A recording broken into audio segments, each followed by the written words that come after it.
कर्मा मध्य जगत श्री श्री बलराम को चरण कोटि प्रणाम। श्री श्री बलराम को चरण कोटि प्रणाम। आदि भाषा श्री आचार्य प्रधान को चरण कोटि प्रणाम। गुरु परिवार समस्त को चरण कोटि प्रणाम। ये उपस्थित थी समस्त माँ मान हृदय श्री श्री ठाकुर विराजमान कर समस्त को आंतरिक जय। आज मातृ सम्मिलनी श्रावण परिक्रमार 20 नंबर दिन जेनटा कि आम अताबेला अनुष्ठित होचे। प्रार्थना भजन कीर्तन पर आलोचनार विषय माने समुद्रर गभीरतम स्थान देते ठाकुर विषय कहवाटा से जेनता समुद्र असीम थी तो ठाकुर विषय कहवाटा भी असीम है जेनटा कि आम तार स्वल्प मात्रा कि स्वल्प जिनस आम कहूँ। थे ठाकुर पाखे जड़े आसी गोटे माँटे आसी जहाँ देह असुस्थ थिला तो जिते बेले ठाकुर पाखे नवेदन कर ठाकुर कहले कि तुम्हें बड़मा पाखु नहीं जाओ।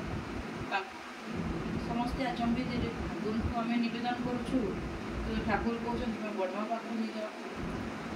तापर से कहते ठाकुर तुम बड़ बो पाखु नहीं जाकर हाथ में इष्टभूति करा।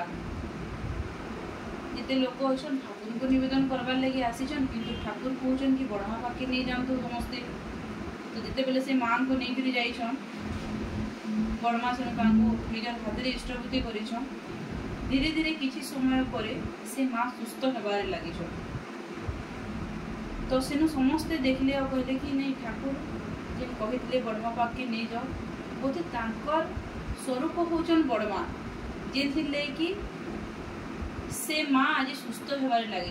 ठाकुर सब बेले कहते जदि मुझे नारी रूप से जन्म हेमी धरा अवतरण करमी तो मुई बड़मा परी हेमी बड़मा रूप से हेमी बोलिकी बोधे वास्तव में ठाकुर से लगी बोल बड़मा पाखु नहीं जाओ बोल कहले और से माँ धीरे धीरे सुस्थ होबार के लगले। एंता बहुत कथा रही जेनटा कि आमर आश्रम भितर आश्रम बाहर रही जेनटा कि माने विचित्र कथा जेन जिन सब रही जेनटा कि माने बड़मा केते निसंतान मान को माने संतान प्रदान होती केते रोगी दुखी मान माने व्याधि दूर करिछन जहाँकि आमे स्वचक्षुरे देखुछु और जी स्वचक्षुरे देखी ना पारे से विश्वास ना करि पारे।